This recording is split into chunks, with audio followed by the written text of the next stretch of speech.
I never imagined my life would come to this. We'd been together for 10 years, married for 6, and had shared countless moments that felt like they'd bind us together forever.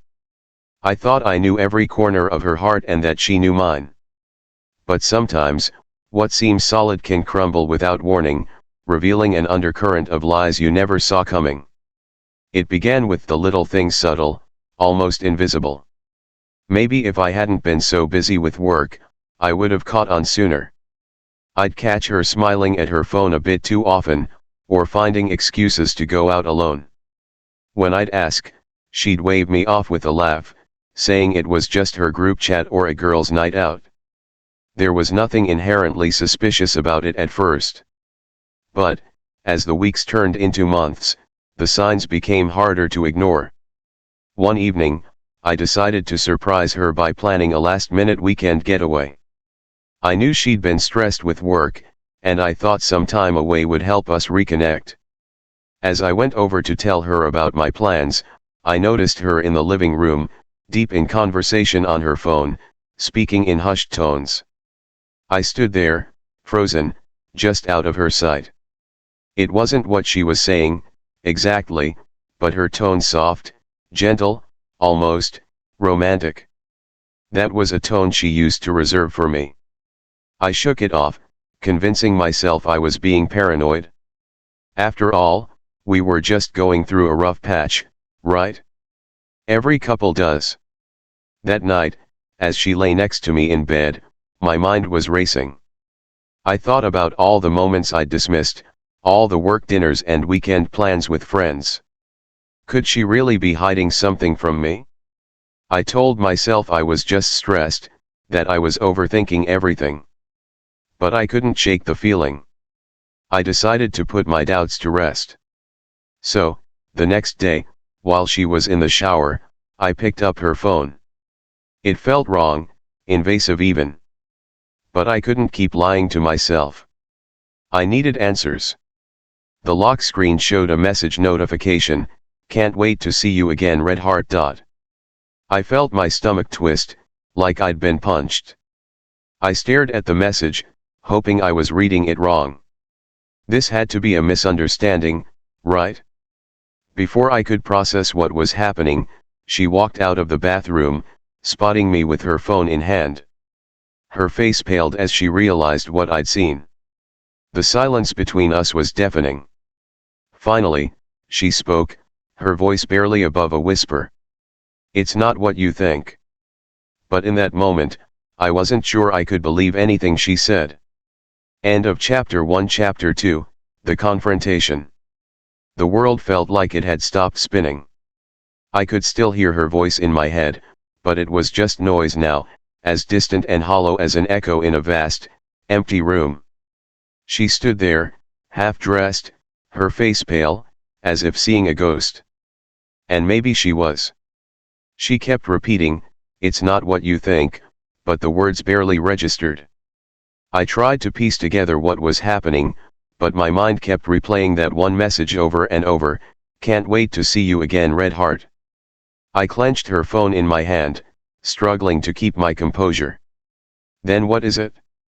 I finally said, my voice cracking. "Who's this person you're so excited to see?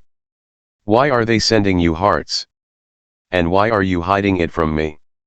She took a deep breath, as if preparing herself for something.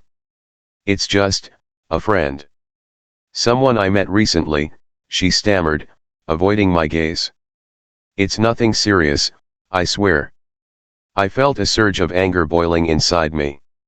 "Nothing serious," I repeated, almost laughing at the absurdity of it. "Friends don't send messages like that. Don't treat me like I'm stupid." She crossed her arms defensively, her eyes finally meeting mine, but they were full of something I couldn't place. Was it guilt? Shame? Or was it just fear? "I don't know what you want me to say. We've been distant lately. I just wanted someone to talk to." "Talk to?" I said, my voice louder than I intended. "This isn't just talking, and you know it. If you're lonely, why didn't you come to me? Why go behind my back? Silence. That was the answer. She didn't have an answer. And in that silence, everything I thought I knew about her started to slip away, like sand through my fingers. I thought about all the times she'd laughed at something on her phone, all the late nights she'd worked, and the excuses I'd blindly accepted. The evidence had been right in front of me for months, but I'd ignored it, trusting her blindly. How could I have been so naive? Finally, she spoke, her voice barely a whisper. I don't know what happened, okay. I was feeling lost. You're always busy with work, and I needed something else, someone who could be there. Her words stung more than anything else she could have said. I needed something else, someone who could be there. I took a step back, feeling like a stranger in my own home. So, what now? What am I supposed to do with this? She looked away, as if the answer was too painful to say out loud. I don't know. Maybe we need some time apart. Maybe we need to figure out what we really want.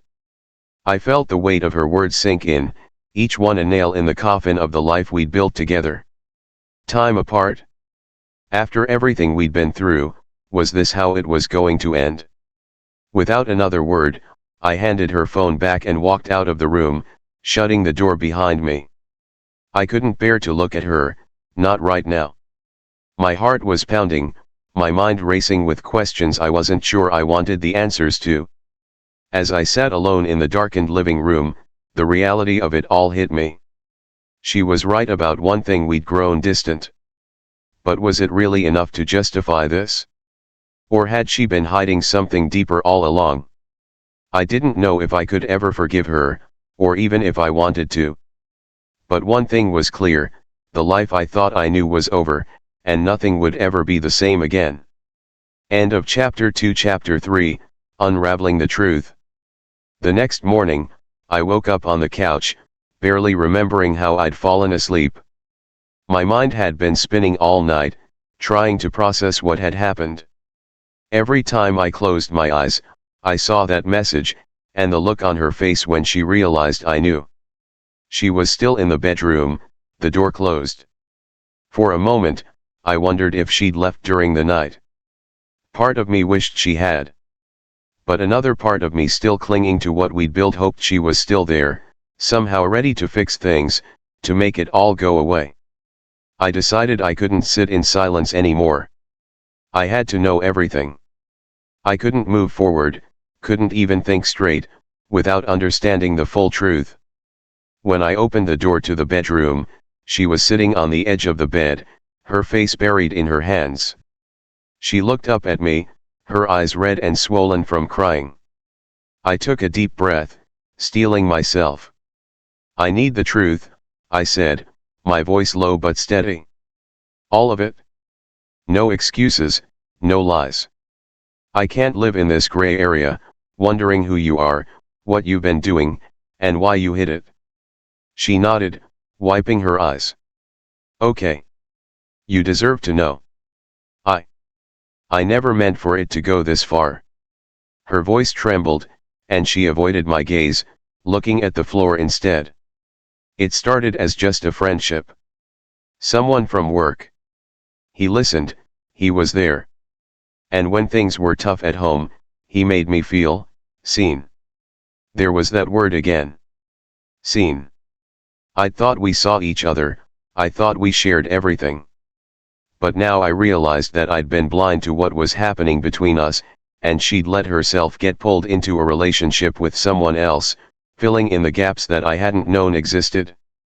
So, did you love him? I forced the words out, bracing myself for her response.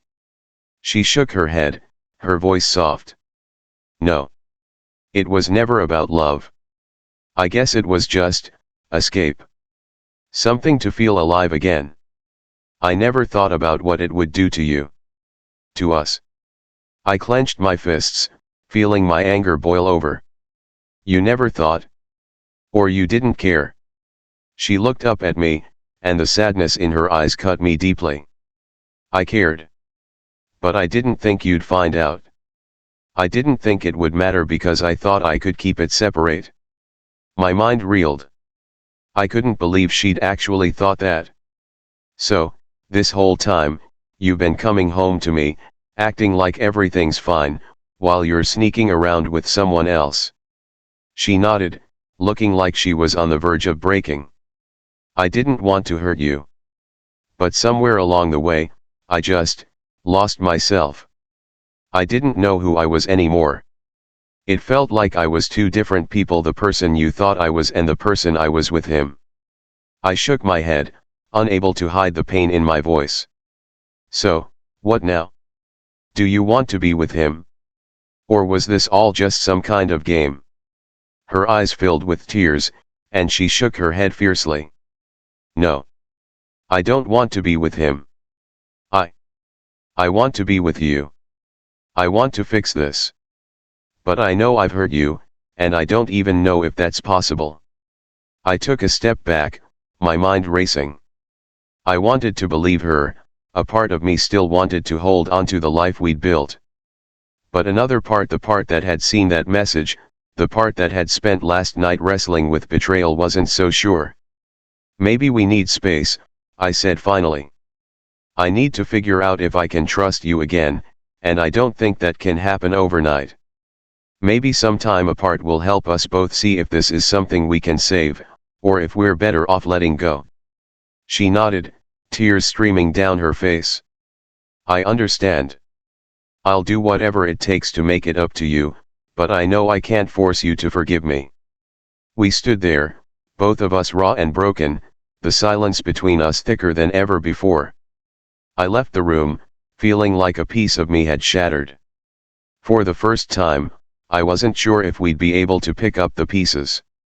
As I walked out, I felt the weight of the truth settle on my shoulders.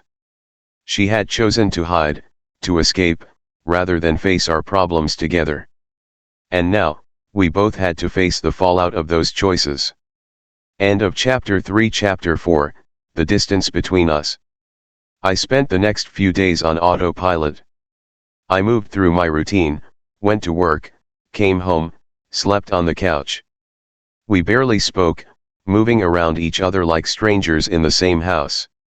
We'd agreed to try some time apart, but I hadn't decided when or if I'd actually leave. Part of me was waiting to see if she'd do something, say something to fix this. But every time I looked at her, I felt that familiar wave of pain and anger. One evening, she came into the living room as I was sitting there, staring at nothing. She sat on the edge of the couch, hands clasped in her lap, as if she was trying to find the right words. I know I hurt you, she said quietly, breaking the silence between us. And I know it's going to take time. But I want to make things right. I know I've lost your trust, and that's something I can't just earn back overnight. But I need you to know that I'm willing to do anything, no matter how long it takes, to fix this. If you'll let me. I looked at her, searching for any sign that things could ever go back to the way they were. I wanted to believe her. A part of me ached to believe her. But every time I thought about moving forward, that same question gnawed at me: would things ever really be the same? Maybe we need to talk to someone, she said after a moment. A therapist, maybe. Together. I want to understand why I let this happen, why I let us get so far apart. Maybe if we could do that, we'd have a chance. I didn't respond right away, just watched her, trying to read her expression. I knew she was scared. I could see it in the way her hands fidgeted, in the way her eyes darted from me to the floor. I wasn't used to seeing her like this, so vulnerable. Do you think you'll ever be able to forgive me? She asked, her voice breaking. I hesitated, the weight of that question pressing down on me. I wanted to say yes, to give her some sense of hope. But the truth was, I didn't know. Forgiveness wasn't something I could just decide to feel. It would take time, maybe more time than either of us was prepared for. I don't know, I said finally, my voice quiet but firm. I honestly don't know if I can. I want to, but I just don't know if I can look at you and not see what you did. Her face fell, and for a moment, I thought she might walk away. But instead, she nodded, her eyes glistening with tears. I understand. I just hope. I hope you'll give us a chance to try. She stood and started to walk away, but then she turned back. I know I've lost your trust, but I'm not going to give up on us. I'll do whatever it takes. After she left the room, I sat there, staring at the empty space where she'd been.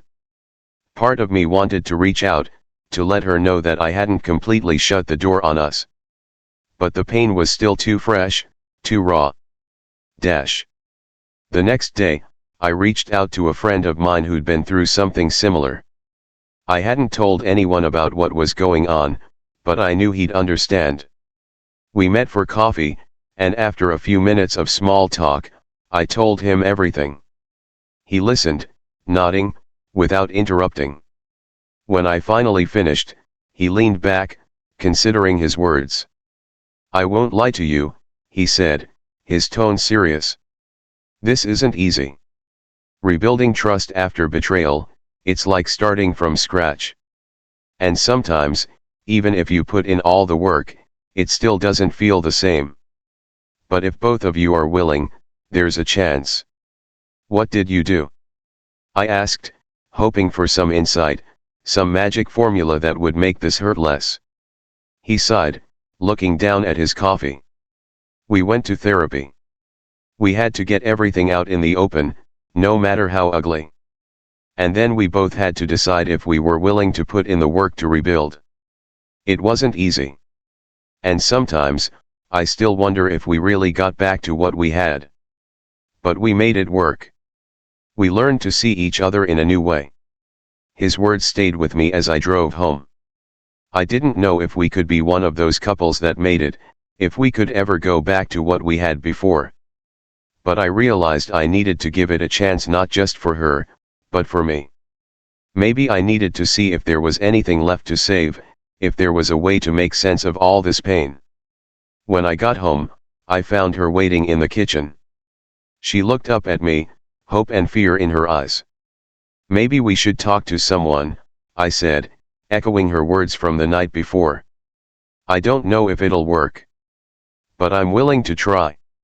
For us. A small smile crossed her face, a flicker of relief, like a light in the darkness. Thank you, she whispered, her voice breaking.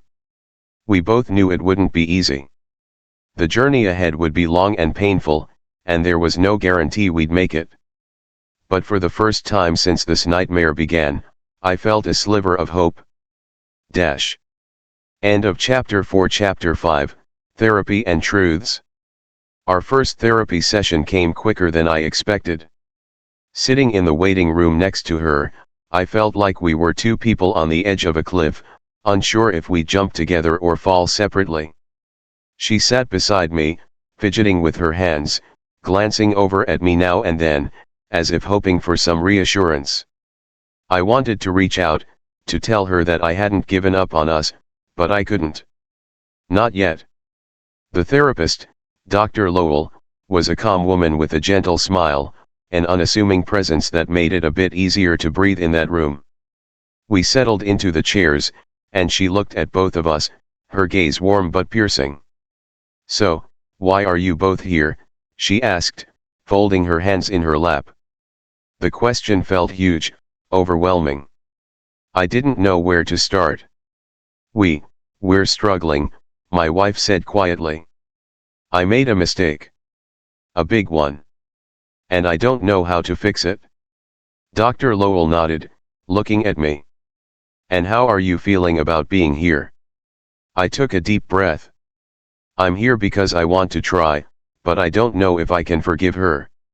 I don't know if I can get past this betrayal.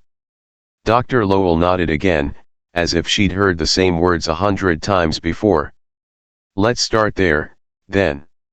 This betrayal. It's clear there's a lot of hurt here, and before we talk about moving forward, we need to fully understand what happened and why. I glanced at my wife, waiting for her to speak. She looked down, her fingers twisting together, and then she began to talk slowly, haltingly, as though each word was something she had to drag out of herself. I was lonely, she said, her voice barely above a whisper. And I know that sounds like an excuse, but it's the truth. I felt like we'd drifted apart, like I was living with someone who barely saw me. I don't mean to put the blame on you, this is my fault. But that loneliness, it made me do something I never thought I'd do. Dr. Lowell looked at her intently. Why didn't you talk to him about this loneliness? She hesitated, looking at me with guilt in her eyes. I was afraid, she admitted. Afraid that it wouldn't change anything. Afraid that he'd think I was being unreasonable. And I guess I didn't want to admit how far apart we'd grown. It was easier to pretend, to escape into something else. I felt a surge of anger but forced myself to stay calm. So instead of talking to me, you talked to him. I said, the hurt leaking into my voice. You went to someone else, confided in someone else, and left me in the dark. She flinched but nodded. I know it was wrong. But in that moment, it felt like I had a part of myself back. A part I'd lost. And I didn't think about what it would mean for us. I didn't think about how much it would hurt you. Dr. Lowell cut in, her voice steady and calm. It's important that both of you have a chance to speak openly here. This is a safe space, but it's also a space for honesty, even if it's painful. She looked at me, giving me permission to speak. I took a deep breath, gathering my thoughts. I felt blindsided. I trusted her, believed that we were solid, even if things got tough sometimes. I thought we were just going through a rough patch, like all couples do. I never imagined she would turn to someone else. And now, I don't even know how to look at her the same way. The room grew quiet. I looked down, feeling the weight of my words settle between us. Dr. Lowell leaned forward slightly. It sounds like there's a lot of unresolved pain on both sides. The betrayal, yes, but also this disconnection, this lack of communication. Both of you felt unseen, unheard in some way. And that hurt compounded over time. She paused, looking at my wife. When you turned to someone else, what did it give you that you weren't finding in your marriage? My wife hesitated, her voice almost trembling. He made me feel important again. Like I mattered. And I know that's not an excuse. But that's what it was. It felt like I had someone who was fully there, who listened, who paid attention. I thought maybe I could handle it, keep it separate, but I was wrong. I shook my head, feeling frustration boiling over. I would have been there for you. All you had to do was talk to me. But instead, you just turned away. She reached out, as if to touch my hand, but stopped short, letting it fall to her lap. I know, she whispered, her voice broken. I can't undo what I did, but I want to try to fix this, to be the wife you deserve. Dr. Lowell stepped in again. It sounds like both of you are expressing a willingness to rebuild, but it's also clear that this is going to take time, patience, and honesty from both sides. We sat in silence, both of us staring at the ground, each of us lost in our own thoughts. The therapy session continued, and Dr. Lowell asked us questions, prodding gently, guiding us to express what we'd buried for so long. It was exhausting, but by the end of it, I felt like we'd peeled back a few layers, revealing things we'd both hidden even from ourselves. As we left, my wife reached for my hand. I hesitated, then let her fingers intertwine with mine, feeling the faintest glimmer of something I thought was gone. It was fragile, tentative, but it was there, a tiny spark in the ashes. Over the next few weeks, we went to more sessions, each one a mix of painful honesty and uncomfortable truths. We revisited our arguments, our silences, our unspoken disappointments. Every time I thought we'd hit the bottom, something else would surface, something that reminded us how far we'd drifted apart, how much we'd ignored over the years. Slowly, I started to understand her loneliness, and she started to understand my hurt. We learned to listen to each other in a way we hadn't in years. And though it didn't erase the betrayal, it softened the edges of the pain. One night, as we sat together on the couch, she looked at me with a vulnerability I hadn't seen in a long time. "Thank you," she whispered, her voice trembling, "for giving us a chance." I didn't say anything at first, just looked at her, the weight of everything we'd been through lingering between us. "I don't know if we'll ever be the same," I finally said, my voice quiet. "But maybe we can be something new." She nodded, her eyes full of hope and regret, a mix that told me she understood the gravity of what she'd nearly destroyed. And for the first time in months, I felt a tiny flicker of forgiveness start to break through the wall of hurt.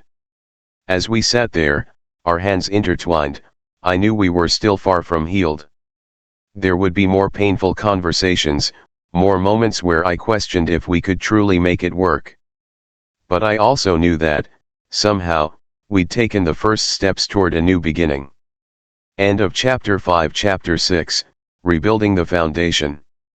After weeks of therapy and late-night conversations, we'd begun to feel like we were turning a corner. Slowly, cautiously, we started to reconnect, taking small steps to bridge the chasm that her affair had left between us. It was like learning to be together all over again, rediscovering what it meant to be a team. One Saturday morning, she surprised me with breakfast pancakes, eggs, even freshly squeezed orange juice. It had been so long since we'd had a quiet morning together. As I took a seat, I realized how much I missed the simple things, the quiet moments that had once filled our weekends. She poured me a cup of coffee and sat across from me, giving me a small, tentative smile. "I know it'll take time," she said softly, "but I want to be someone you can trust again." I sipped my coffee, trying to ignore the lingering ache in my chest. "I want that too. But trust doesn't just come back. It has to be rebuilt, piece by piece." She nodded, her expression serious. "I understand. I'm willing to do whatever it takes." The more we talked, the more I felt a fragile sense of hope. We began to set boundaries and expectations, creating small but meaningful rituals to help us reconnect. I wanted to see if we could find a way to communicate that didn't leave room for resentment, for the quiet neglect that had seeped into our lives.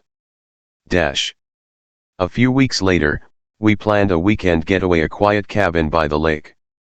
It was a chance for us to put some distance between us and the painful memories at home, to find a place where we could breathe without the weight of betrayal hanging over us. I was nervous, unsure if being alone together would bring us closer or only remind me of what had happened. But I knew we needed this. When we arrived, the cabin was everything we'd hoped: rustic and secluded, with a view of the lake that seemed to stretch forever. We spent the first evening cooking dinner together, talking about things that weren't about the affair, for once. It felt like we were reaching toward a part of ourselves that had been buried. After dinner, we sat on the porch, wrapped in blankets, watching the stars. The silence was comfortable, almost peaceful. I found myself relaxing in a way I hadn't in months.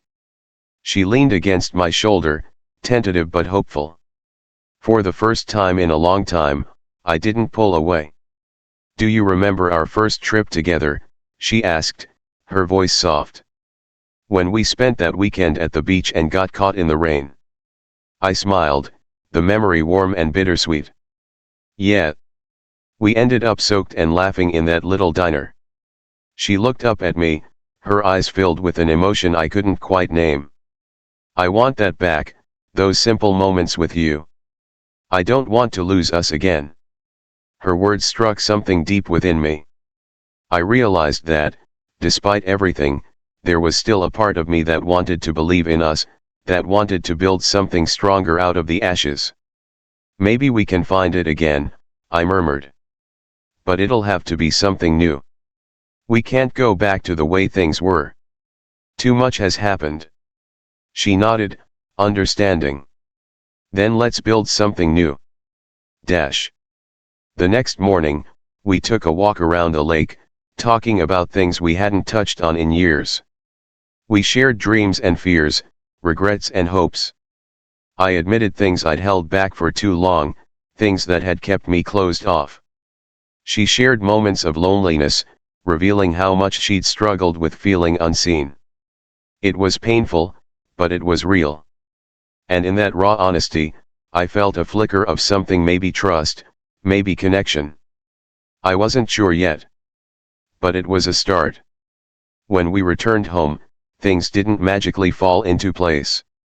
We still had difficult days, moments when memories of her betrayal hit me unexpectedly.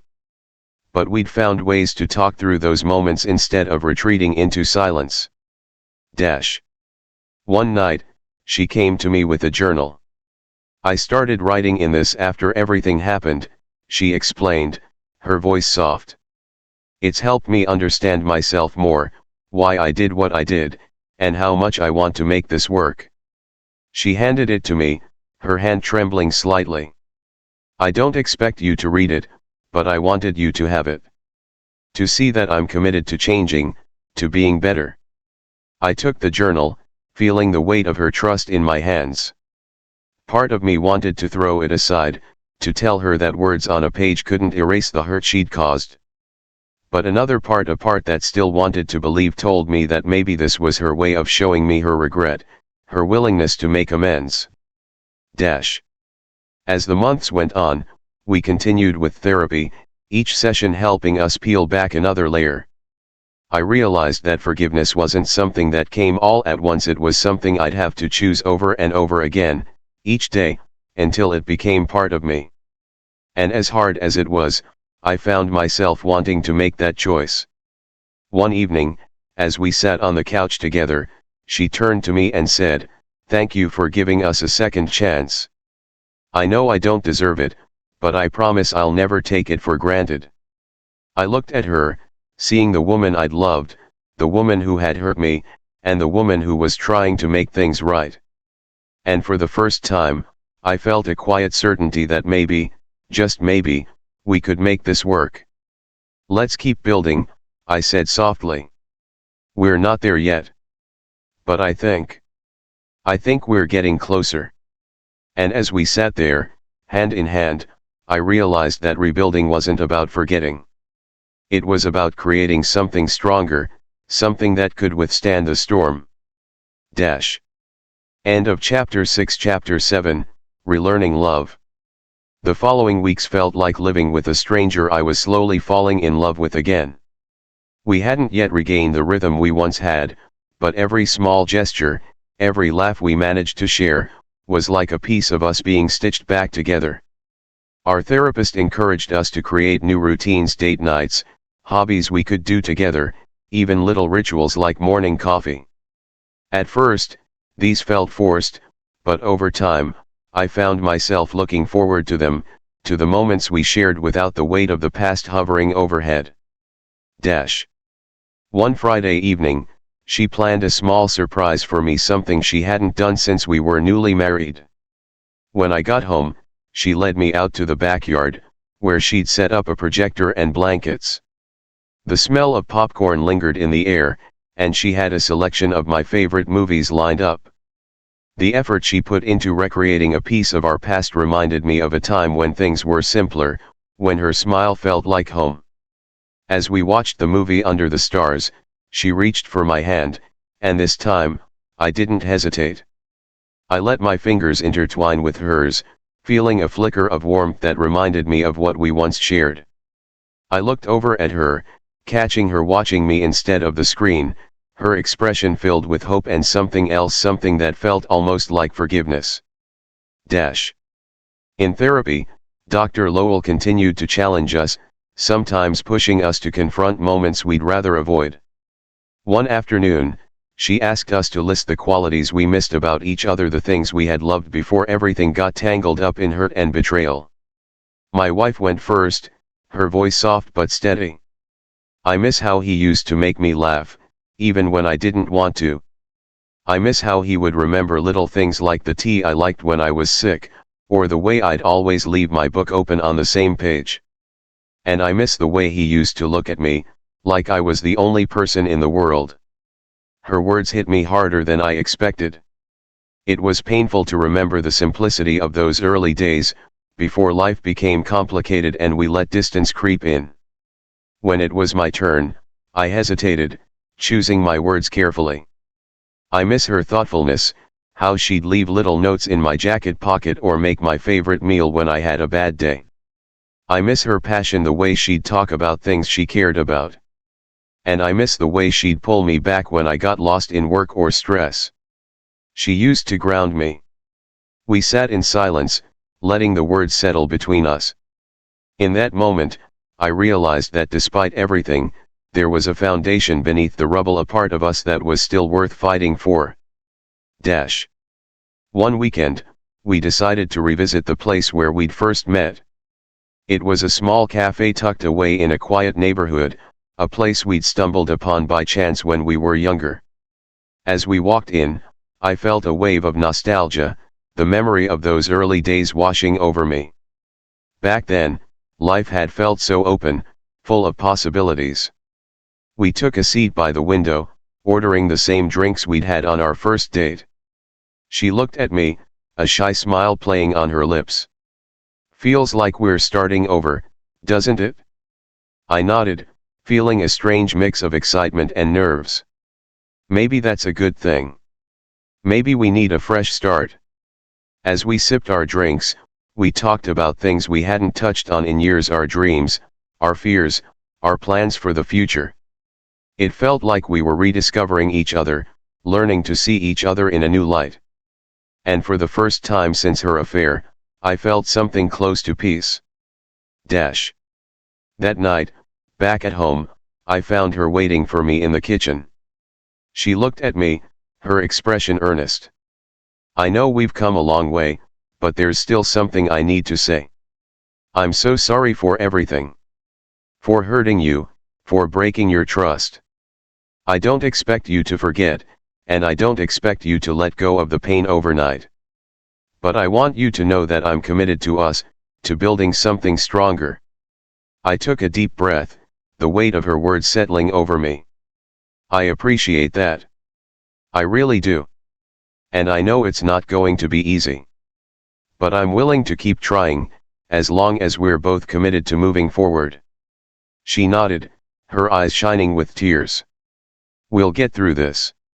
I believe that." In the weeks that followed, we focused on the small things, the tiny acts of kindness and attention that had once been the glue of our relationship. We cooked together, went for evening walks, even started reading the same book so we could discuss it. We found new ways to stay connected, to keep the communication open and honest. And as time passed, I realized that the hurt, though still present, was beginning to soften. Forgiveness wasn't about erasing the pain, it was about making space for something new, something that could coexist with the scars.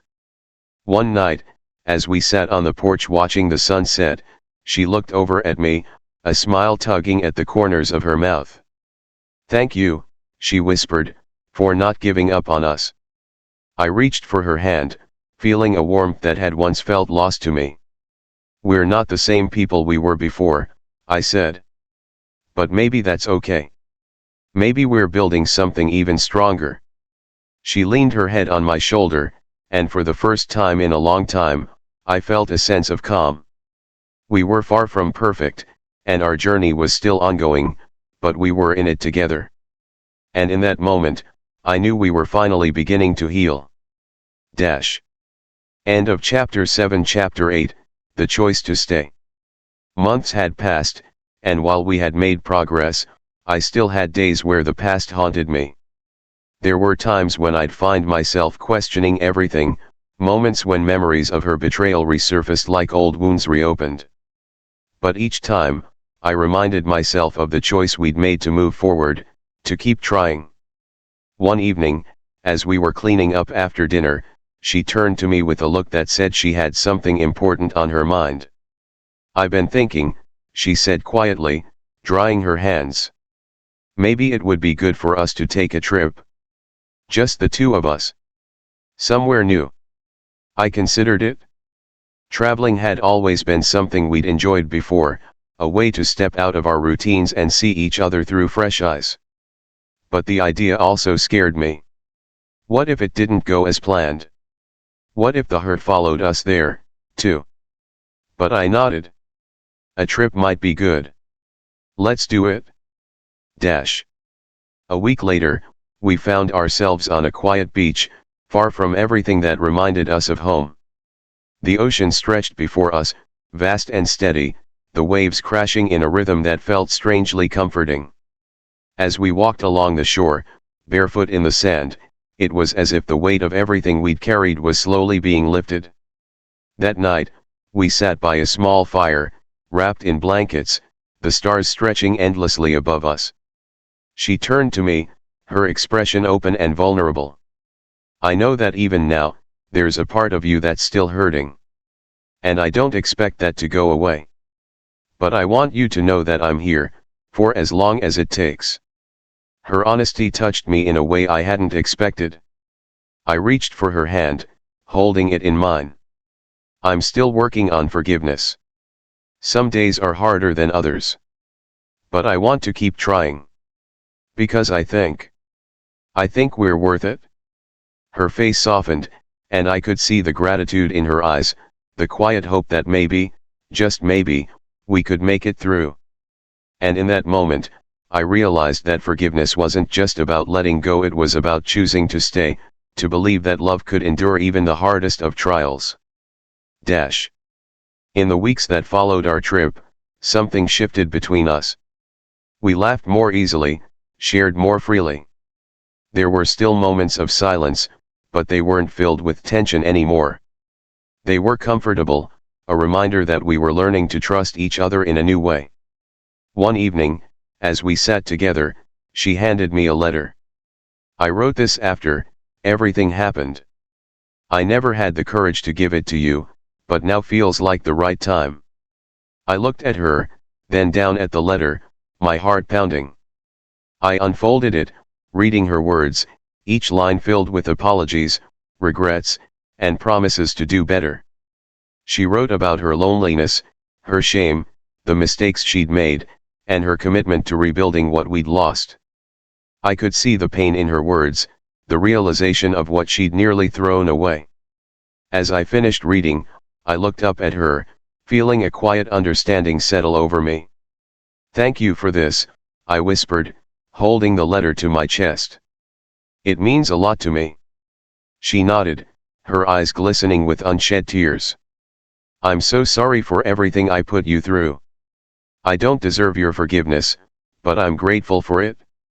And in that moment, I felt a sense of closure, as if the letter had given us both permission to let go of the past, to look forward to the future we were building together. A few weeks later, our therapist suggested we try something new of our renewal ceremony, a way to symbolize our commitment to each other after everything we'd been through. At first, I was hesitant. But the more I thought about it, the more I realized that it could be a powerful way to mark this new chapter, to honor the journey we'd taken and the choice we'd made to stay. We kept it simple, a small gathering with just a few close friends and family, in a quiet park under the late afternoon sun. I looked at her as we stood together, holding hands, and for the first time, I saw her not just as the woman who'd hurt me, but as the woman who had chosen to make amends, to rebuild what she'd broken.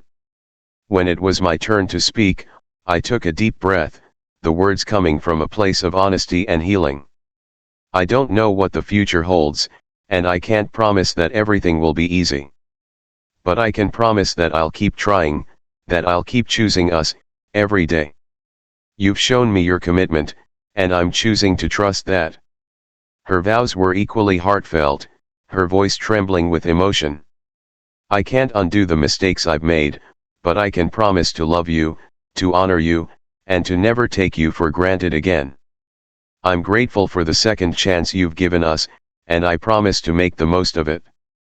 As we exchanged rings, a symbol of our renewed commitment, I felt a sense of peace, a quiet certainty that while our journey had been painful, it had also brought us closer than we'd ever been before. In the months that followed, life fell into a new rhythm. We still had moments of doubt, moments where the past threatened to resurface, but we'd learned how to face those moments together.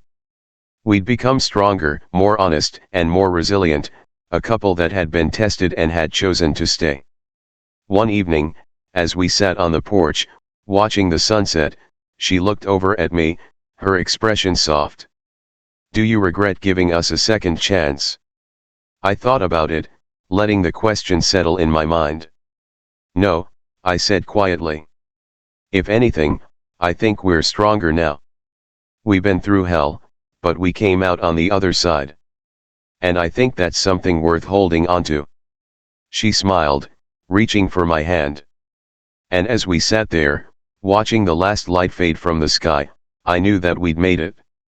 The scars would always be there, a reminder of the pain we'd endured, but they were also a testament to our resilience, to the choice we'd made to rebuild.